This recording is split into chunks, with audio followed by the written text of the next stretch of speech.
자, 이번 시간은 전 시간에 의해서 세계재패 38형 치안 불량 한계 극복 시스템에 대해서 말씀을 드리겠습니다.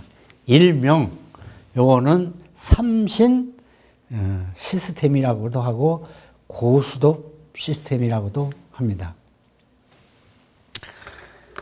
자, 그러면 여기서 그 시스템에 들어가기 이전에 기업이란 어떤 곳인가 라고 삼신 경영 시스템을 주창한, 인재일 경영 시스템을 주창한 도요타 그룹이나 계열사에서 기업이라, 아까 시간에 제가 말씀드린 것처럼 우리나라는 사람이 뭐다, 교과서에 사람이 뭐다, 기업이 뭐다, 가정이 뭐다, 국가가 뭐다라고 쓰여진 교과서가 없다라고 했는데, 일본의 도요타 그룹 회사의 신입사원들의 인재 육성 HRD 시스템에 제일 먼저 나오는 게, 회사에 입사하면 제일 먼저 가르치는 게 뭐냐, 뭐 이런저런 것도 많이 가르치지만 기업이 뭐냐라고 가르칩니다. 기업이 뭐냐,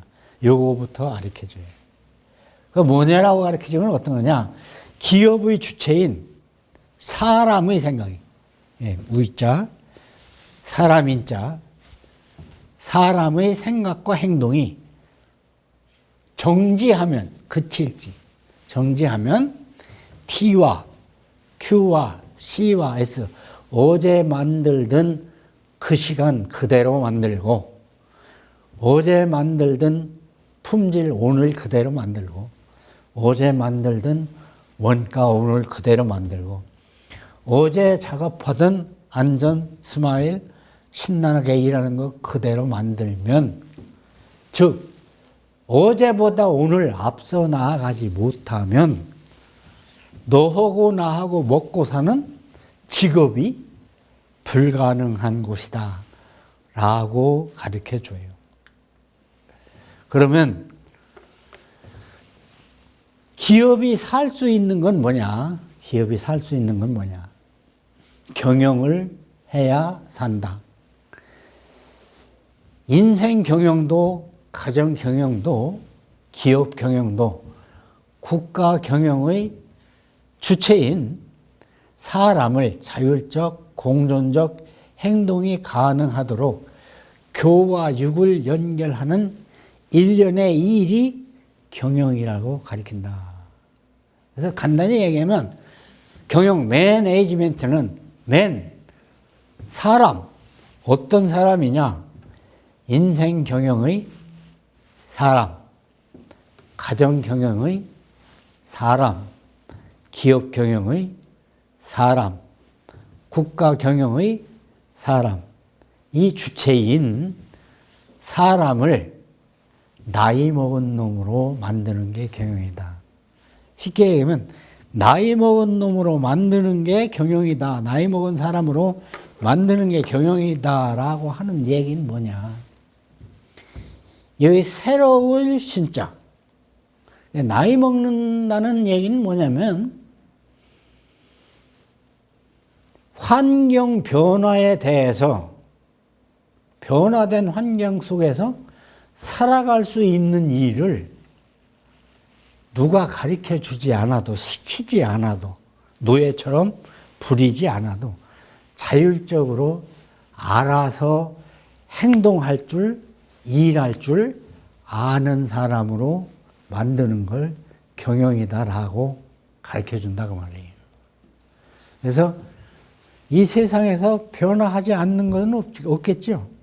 모든 게 다 변화한다는 거예요. 그래서 새로운 신자, 여기 보면 새로운 환경에서 품질 감각을 갖고 품질 기준과 달성 목표를 자율적으로 실천할 줄 아는 놈으로 기르는 것, 이걸 경영이라고 한다 이거예요.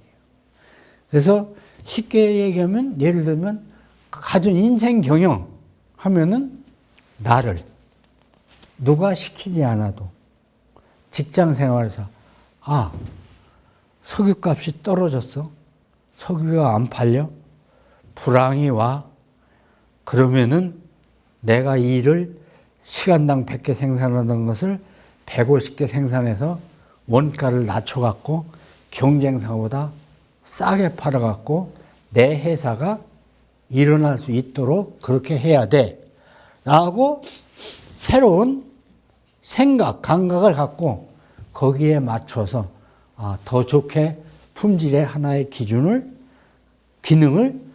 더 추가로 설정을 해가지고 그렇게 만들어야 돼. 라고 생각해서 스스로 부장과장이 시키지 않더라도 내가 해서 나를 인정받는 필요한 인재로 기르는 것이 인생 경영이고, 가정 경영은 내 아들, 딸을 그렇게 엄마 아빠가 공부를 시키지 않더라도, 밥을 먹으라고 않더라도 스스로 배고프면은 밥을 먹고, 공부를 하라고 않더라도 컴퓨터 시대가 온다, 인터넷 시대가 온다, 그러면 엄마 아빠가 인터넷을 배우라고 안 해도 배우고, 또 공부하라고 안 해도 경쟁사회니까 공부를 해서, 다른 사람은 336만 명은 취업을 못 하더라도 스스로 취업문을 뚫고 들어가서 거기서도 부장과장이 시키지 않더라도 월말 되면 품질 월말 보고를 분량은 이렇게 해서 나왔고 원인은 뭐고 대책은 뭡니다 라고 올리면 그 이양 저양 시키지 않아도 참 일 월말 보고 잘했네. 중국에 이 공장을 할 적에는 대리로 특진시켜갖고 내가 데리고 가야 돼. 할 줄 아는, 엄마 아빠가 시키지 않아도, 과장부장이 시키지 않아도 할 줄 아는 사람으로 자식을 기르는 게 그게 가정 경영이고, 기업 경영은 종업원들을 그렇게 기르는 게 기업 경영이고, 국가 경영은 국민들을, 시대가 변화하면은 변화하는 외부의 변화, 내부의 변화에 따라서 변화하는 환경을 감지해서 정치인은 정치인대로 감각을 갖고 정치를 하고, 또 공무원들은 공무원대로, 정부는 정부대로, 또 기업인은 기업인대로, 근로자는 근로자대로, 어린이는 어린이대로 그렇게 할 수 있는 사람으로 기르는 것을 경영이라고 한다. 그렇게 돼서 그러면 새로운 품질 감각을 갖고 달성 목표를 갖고 자율적으로 실천을 하면은 여기서 어떤 현상이 벌어지느냐? 신뢰가 구축이 돼요. 무슨 얘기냐? 갑돌이, 을돌이, 병돌이가 달성 목표를 다 100개씩 잡았어요. 근데 갑돌이는 지난달 목표 다 100개씩 잡았는데 갑돌이는 110개를 했고, 을돌이는 100개를 했고, 병돌이는 90개를 했어요. 그러면 이 결과는 목표 관리를 하게 되면은, 그렇게 자율적으로 목표 관리를 모든 사람이 하게 되면은 누구든지 부정할 수 없는, 누구든지 믿을 수 있는 신뢰의 기반이 돼요. 갑돌이가 110개 했다는 걸 을돌이 100개 한 을돌이가 부정할 수 있어요, 없어요? 없잖아요. 90개 한 병돌이가 갑돌이가 110개 한 거를 부정할 수 있어요, 없어요? 마찬가지요. 병돌이가 90개 한 거를 갑돌이가 부정할 수가 없어요. 그거는 그렇게 평가가 나오니까 상사도, 사장도, 부장도, 과장도, 옆에 동료도 부정을 할 수 없는 신뢰가 구축이 돼요. 이 신뢰는 이 세상에서 조직과 경영의 구조를 지탱해주는 조직의 구성을 지탱해주는 가장 큰 요소가 신뢰예요. 이 신뢰가 깨지면 모든 게 깨져버려요. 부부간의 이혼 왜 할까요? 신뢰가 못 믿어서 깨지는 거예요. 노사관계 왜 파탄으로 가서 기업이 망할까요? 한테 뭉쳐서 으쌰으쌰 하면은 신뢰가 되면 되는데, 너는 사를 못 믿고 사는 너를 못 믿는단 말이에요. 불신해서 깨지는 거예요. 국가도 마찬가지예요. 신뢰가 깨지는 거예요. 신뢰가 깨지면 나라가 망하는 첫째 순서가 그냥 후닥닥 망하는 거는 1등은 전쟁에서 지는 거. 2등은 사회 구조가 교육이 잘못돼서 신뢰의 구조가 깨지면 2등으로 망하는 거예요. 조직이 망하는 것도 마찬가지예요. 네. 두드러 폭격 맞아갖고 망하는 것 이외에는 신뢰가 깨지면 부부관계도 마찬가지예요. 그런데 이 신뢰의 힘은 진짜로 사실이 아니더라도 믿어버리면 엄청난 괴력을 발휘하는 게 이게 믿을 신자거든요. 저는 그 성당회를 한 16년째 다녀요. 그래서 기도를 간절히 몇 번 해본 적이 있어요. 하느님, 저 좀 한 번만 만나 주십시오. 만나셨어요?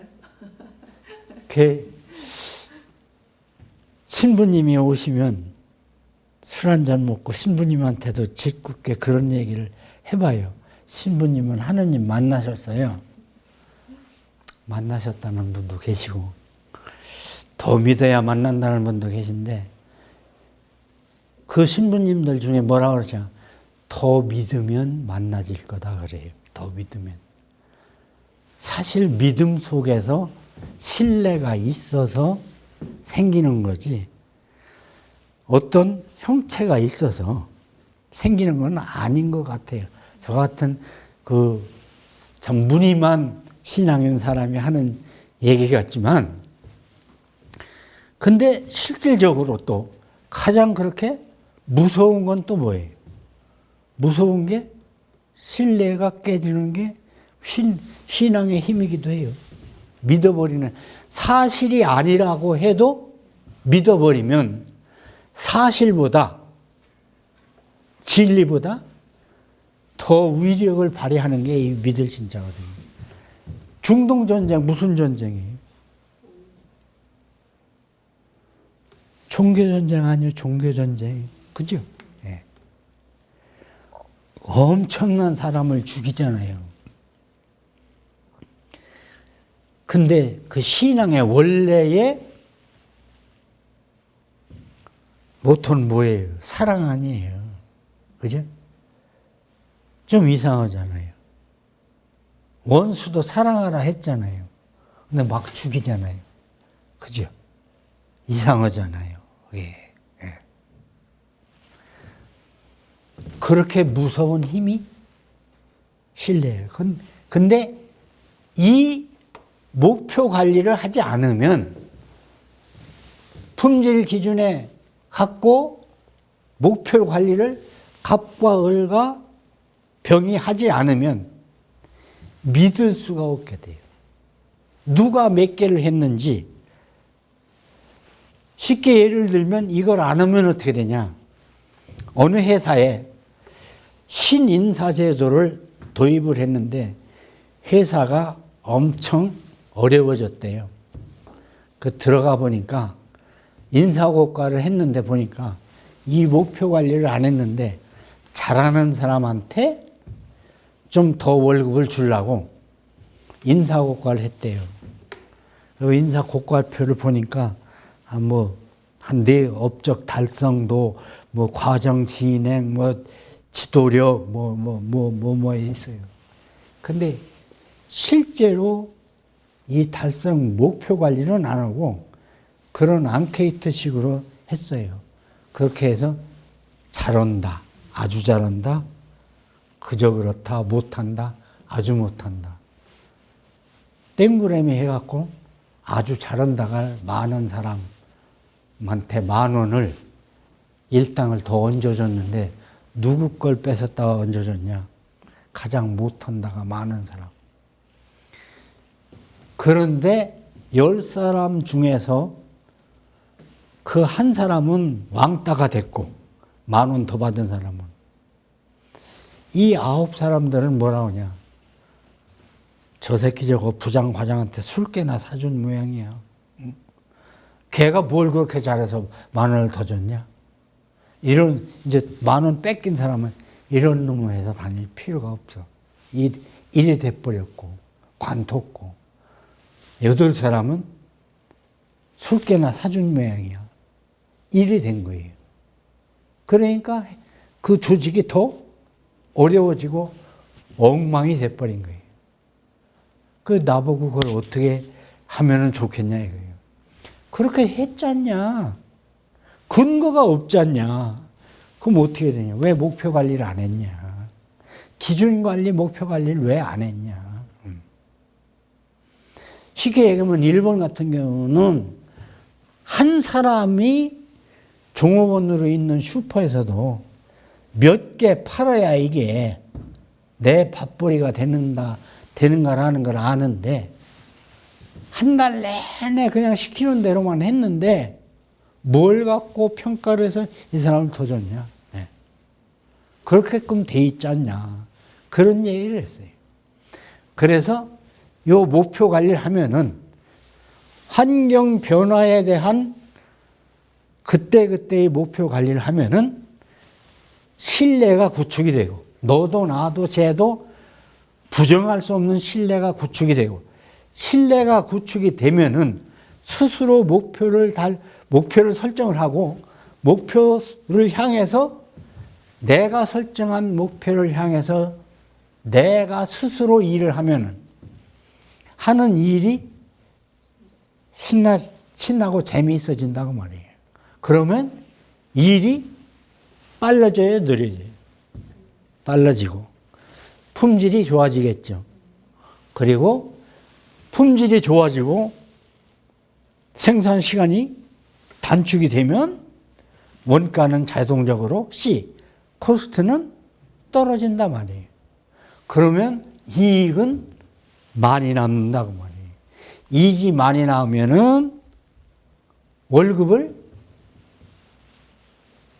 사장이 다 떼어먹고 도망가지 않는 한 월급이 올라가고 보너스가 올라간다. 보너스 100%를 더 타갖고 집으로 들어가면 저녁 반찬 서비스가 달라지고 잠자리 서비스가 달라지고 가정의 서비스가 달라지고 그러면 내가 신나 가족이 신나 회사가 신나 이게 일명 고수톱 시스템이에요. 고수톱. 경영판을 품질 경영판을 고수톱 시스템으로 만들어라. 고수톱은 왜 좋아할까요? 고수톱은 왜 좋아할까요? 돈을 벌 수 있어서 그렇죠. 네.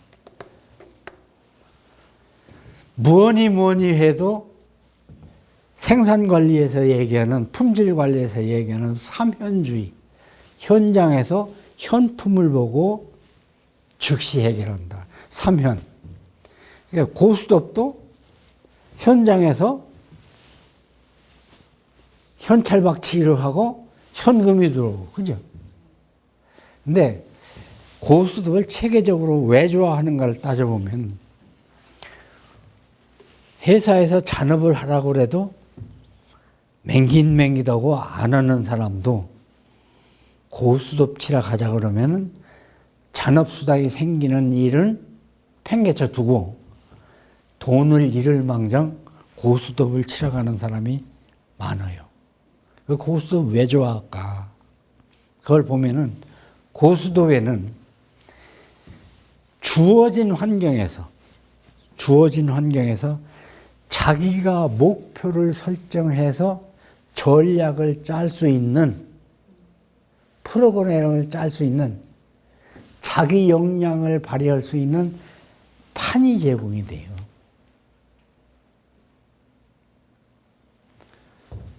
두 번째는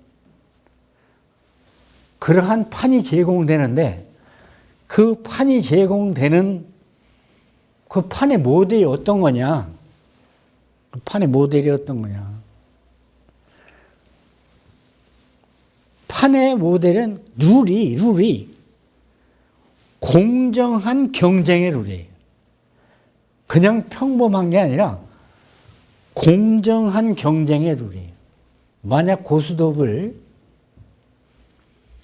사장이 광석장을 하면은 10점을 주고, 부장이 광석장을 하면은 5점을 주고, 쫄병인 신입사원이 광석장을 하면 2점을 쳐준다면 그 고수톱 치겠어요?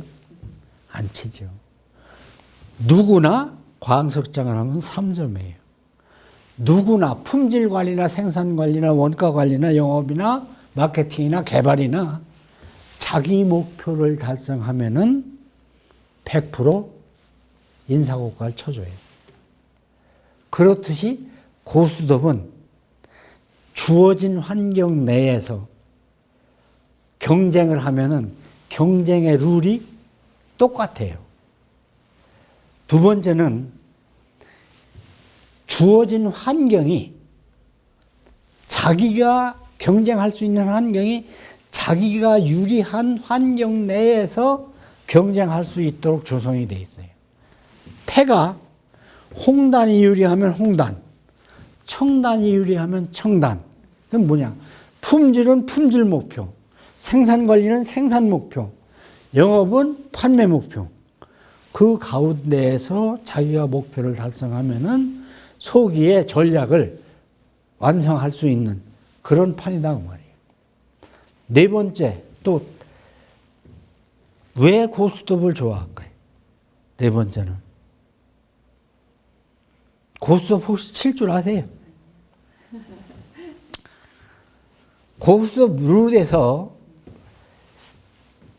따닥 한다거나 판쓰리를 한다거나 하트판이 하나도 없이 마지막 판을 먹어가면은 껍데기를 주게 돼 있어요. 한 장씩. 근데 비껍데기는 껍데기를 2장으로 치거든요. 옆에서 판쓰리를 했어요. 비껍데기를 하나 줘야 돼요. 근데 2장짜리니까 나는 한 장을 거슬러 달라고 그래요. 아니, 한 장 줬으니까 나는 못 거슬러 준다. 그걸 누가 정하느냐? 판을 이끌어가는 사람들끼리 정해요. 그 토요타 협력회사 잭셀이라는 회사 보니까 노사가 동수로 앉아서 그 인사고과 제도에 대해서 요건 나쁘고 요건 좋고 요건 다르게 하자라고 그렇게 협의를 해요. 그래서 이 일본의 토요타 그룹의 대부분 회사들은 요 삼신이라는 이런 시스템 자체는 이종수가 만드는 거지만 고수톱을 치는 룰과 비슷한 그러한 품질 경쟁력을 가질 수 있는 공정한 경쟁의 룰을 활성화시키는 목표 관리 제도는, 품질 경영 제도는 토요타 그룹의 하나의 살아있는, 현재까지도 진행되고 있는 진행형인 하나의 성공 시스템이라고, 그래서 파렴치한 불량을 제로화시킬 수 있었던 하나의 프로그램이라고 볼 수 있다. 그런 얘기입니다. 그래서 여기 보시는 것처럼 공정한 고수톱은 경쟁의 룰이 있고 목표를 도전할 수 있는데, 내가 홍단이 주면 홍단, 청단이 주면 청단, 또 사면 외상, 고스톱 외상으로 치자면 안 치잖아요. 5고 3고까지 해가지고 5만 원까지 딱 따놓으니까 야, 이번 외상하자. 고스톱 그 사람하고 안 치죠. 예. 그리고 자율적인 의사결정을 하도록 돼 있기 때문에 이 품질 경영 시스템은 고스톱 시스템과 유사한 시스템을 갖고 있다. 자, 그러면 이렇게 하는 가운데에서 도요타 그룹이나 일본 기업이 최고 강점은 그러한 시스템을 움직이는 두 가지 키워드가 있어요. 그게 하나가 분임주 활동이고 또 하나가 제한제도 활동이에요. 미국이 그렇게 막강했던 기술 경쟁력과 또 그렇게도 막강했던 자본의 경쟁력, 역사, 깊었던 역사가 그 미국 경제를, 미국의 자동차 GM, 포드, 크라이슬러를 그야말로 쓰레쓰레하게 만들어서, 부도나게 만들어서 국가 기업으로 그렇게 만들었던 도요타의 원천적인 경쟁력도 그 키워드가 하나는 분임주 활동이고 또 하나는 제한제도입니다. 다음 시간에 요거에 대해서 말씀을 드리겠습니다.